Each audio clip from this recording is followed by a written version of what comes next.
Hey guys, welcome back to SLT Learning, and this is Ankit Prajapati, and today we're gonna discuss more about the API testing and rest assured interview questions for QA automation and manual tester. So if you are preparing for any QA role, okay, or if you are applying for a job, so be prepared with the interviews questions. These are the interview questions that we collect from our candidate who appear in the real interviews. So we take a feedback from them and try to create a playlist on topic wise, like we have already have a Selenium, Playwright, then we have test ng related questions, and now we are focusing on API. So after that we will cover more topic on this part, okay. So if you have not subscribed to our channel, please do subscribe, so whenever we upload any new frequently asked question, you will see it straight away and it will be help you to get the interview, okay. So let's start with the today's question and let's see what question we're gonna cover today, okay.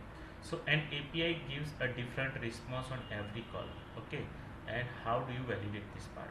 So this is one of the questions you might be see in for the senior positions. They might be asked you, okay, how you can validate the frequently change value in your API testing, okay. This can be also part of the automation, like UI automation as well, but this is like how you do in API that they want to know, okay. So first of all, understand like different response on every call, okay. So whenever you hit the API, every time it is giving you some values in different response. So what kind of those scenarios, okay, and how do you validate that part? So when the API gives a different response on every call, the API approach depends on the why response change, okay. First thing, the question that you need to ask yourself, why the response is changing every time, okay. If it is making sense, then you can just see, okay, how it gonna related with the security of the application or the uniqueness of the data that you want to add in your database, okay. So first things would be the randomness. That can be, I will just say, is the randomly if you want to generate the, I will just say is any, not the token, I will just say, but any specific value like the order reference number or something like that way, then you can generate the randomness. Then dynamic data, sometimes the dynamic data will be, I will just say, is the order IDs get generated, then I will just say is the product ID, the user ID, some kind of data that uniquely get generated on the response. So every time if you see the response will be the different, okay.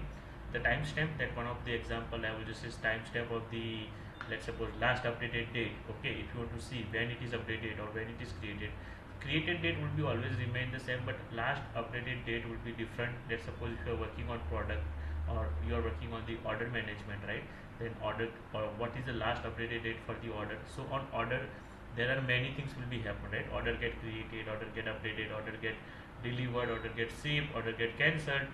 So whatever the last update value on the timestamp will always get updated. So that is one of the example. Then real time updates, sometimes I will just say is the stock market, right, stock market related things, when the stock will go up and down, the closing values and opening price and all those things, those kind of value will remain updated and dynamic on the API side as well, okay. So let's see how you can tackle those kind of questions in your testing. So understand the nature of change, as we just first said, right. So dynamic time based data, that means stock price, weather report, order timestamps. The randomized result, like random code APIs, shuffle the list, like you sometimes you have a list, okay, list of, I will just say is the product, but the product list will be not always the same, it can be shuffled, okay, based on the most frequently used by the customer, something like that with some logic they have put. So randomize the result. Then state change, so sometimes the order appearing after creation, that I told you, right, they created, then shipped, then delivered, then cancelled or completed, those kind of state will be changed for the order, and that you need to accumulate on the each and every API content. Not deterministic order means API return the same item but different order, okay. So what will happen, the order information, right, it will get little bit changed. Let's suppose the order, first of all it created the order, then let's suppose they update the order, then the new in the same order the product ID will get updated, okay. Then they will suppose they will cancel, then same response will become, but same item will become with a different order. So those kind of the order kind of valuation you can just understand as a part of the every time the response will get changed, okay. Now second, decide the validation strategy, okay. So now once you understand your nature of change from your project, Now you need to decide the validation strategy, and there are different way you can do the validation. So first things, validate the stable part only. Okay, so when you get a response, okay, when you get a response, ignore all other things. Okay, ignore fields that are always changed, like a timestamp id, request id. Compare only business critical field that should contain the remain constant. Let's suppose if you have the response.json part, get string status, status should equal to active. Okay, you no need to worry about other response field, but you only concerned about the status. Okay, now suppose sometimes in a status it just says your record is active, or order id xyz is active. Some kind of those kind of response you are getting, like order id xyz is active. So what you need to do at that time, you need to validate the contents, like same formula, but contents active means that particular string should contain the active words.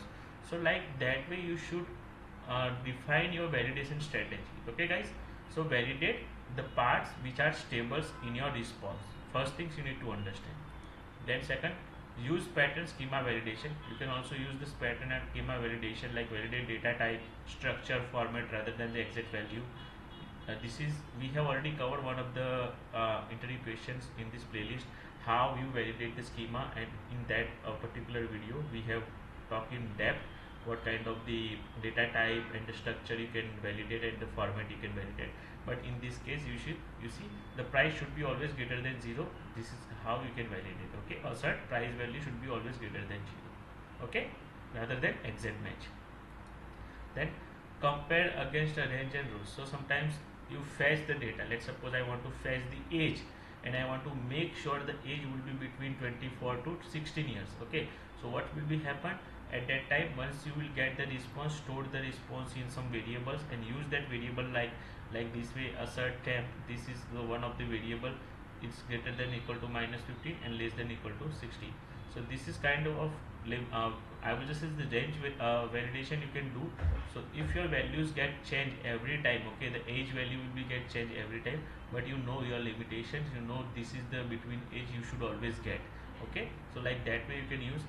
If API return the timestamp, then assert present date within last 5 times you need a minute. So this is another way you can just see assert present date and time and just validate the 5 minutes within the last 5 minutes. So it should be near to the last 5 minutes, and this is also help you to validate the timestamp.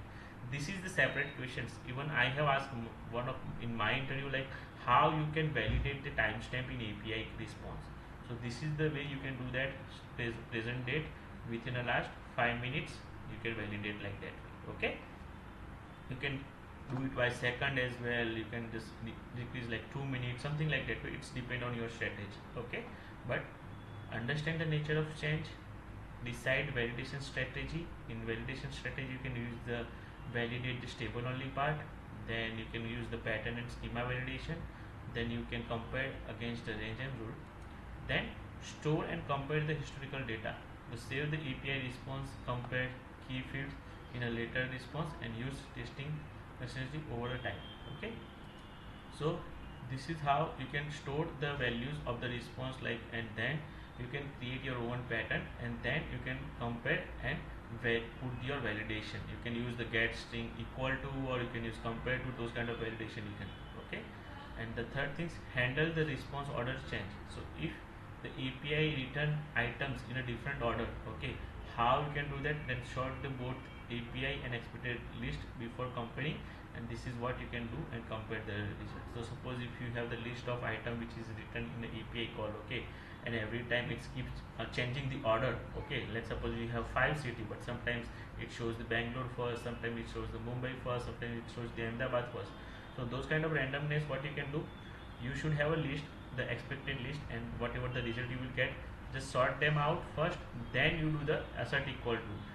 You have to perform the sorting first, then and then you can do the compare. So this is how you can validate the order change on any list item that you are getting in your response. Okay, then this is the same example I will just say in the rest assure, like response given net price double price. This is how you can round off the values. Okay, JSON get doubles price validate only of the business rule. So assert equal to price is greater than 0, price should be positive.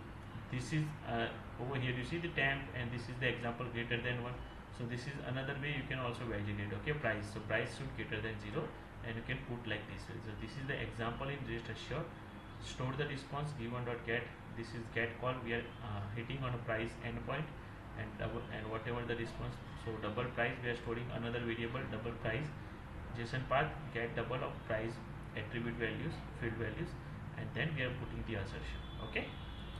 Then the best practice of this kind of I will just say is the scenario what you should adopt. Okay, never hardcode the dynamic value in assertion. First things, always take the stable part, then use schema validation for structure and business rule for content.